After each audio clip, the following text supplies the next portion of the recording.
Clark. Mr. Chair, I wish to disagree with the previous speaker a little. I think he may be understating the potential of this problem. I think he may be understating the potential of this problem.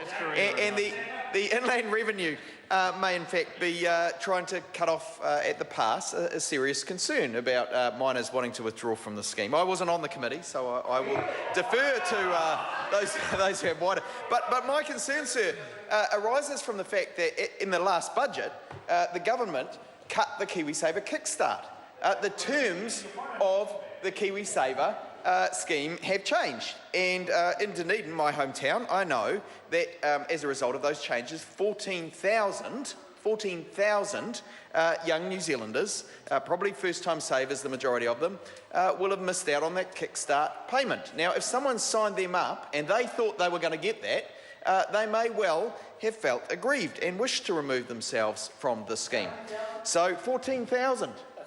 It's unbelievable. It is shocking, and the minister comes from Dunedin. 14,000 people missing out on that $1,000 KiwiSaver kickstart as a result of the last budget. It is indeed an outrage. And so I think it is entirely possible that young people who've been signed up to a scheme where they thought they were going to get a savings boost from the government find out later that the government has taken it from them in the previous budget, as is its wont at the moment, and goodness knows what we'll find out later this week as it plays to the mega wealthy. I mean, we've seen what it's doing with the Panama Papers and so on. We'll see what it does with the budget this week. But I'm betting that Middle New Zealand will be cut out of the picture once more from this government, which is increasingly arrogant, Mr. Bishop, and out of touch. And Mr. Bishop knows it. He laughs. He thinks it's light. He takes this lightly.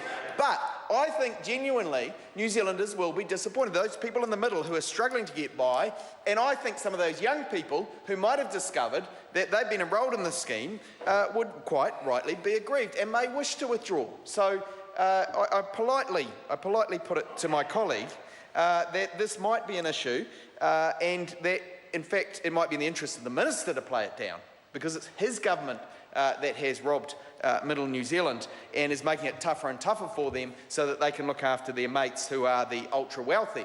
It's this government that is skewing the scrum in favour of those who have privilege already. So, Mr. Speaker, it is my concern that this clause may in fact be there for the right reasons.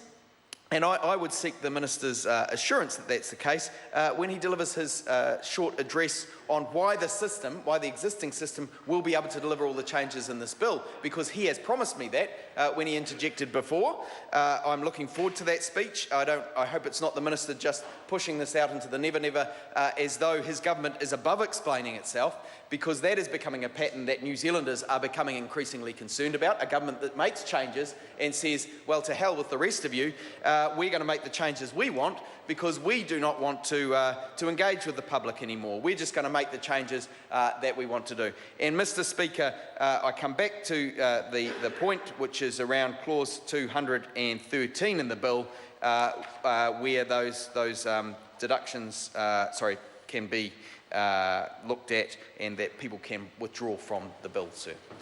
Chair.